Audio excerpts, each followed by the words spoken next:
गजपति जिला सदर महकुमा पारलाखेमुंडी पारलाखेमुंडी नगर कांग्रेस कमिटर सभापति बसंत पंडा जिलापाल उद्देश्य अतिरिक्त जिलापाल एक स्मारक पत्र प्रदान करते। गत किछि दिन है जिलार सदर महकुमा पारलाखेमुंडी सहर विभिन्न साहि किछि व्यक्ति निजकू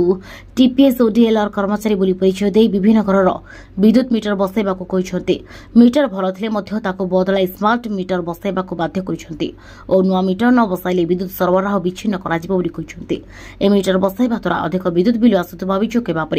जयपुर भली सहर में यह बैन घोषणा तेणु आम जिले में बैन घोषणा करने सह लोक अजथा खर्चर बचाक अनुरोध कर नगर कांग्रेस सभापति बसंत पंडा।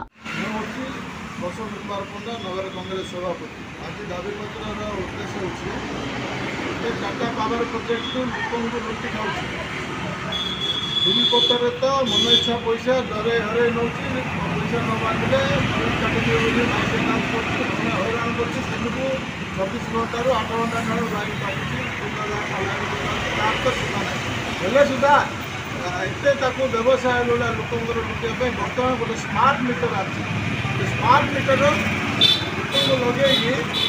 तार मीटर भल अच्छी भी स्मार्ट मीटर लगुच तार मीटर खराब थी लगे भल थी मीटर लगुच जदि से मना कर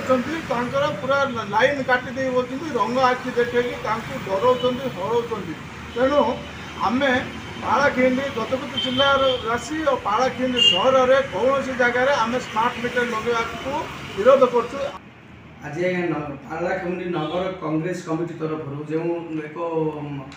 दाबीपत्र दिखाई जोटा कि स्मार्ट मीटर न बसैबा बाबद से आम यहीटा को आम उच्च कर्तृपक्ष को आज अवगत करूँ जोटा कि भल थी मीटर ये लिखाई भल थी मीटर को चेंज करा न जाऊ आ स्मार्ट मीटर बंद करा जाऊ आम आम उच्च कर्तृपक्ष जनइबू ए किसी एक्शन से तरफ नवा। Gajapati Vivekananda Bhedak report Hiranchal live.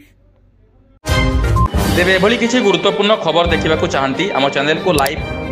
Subscribe और शेयर करो।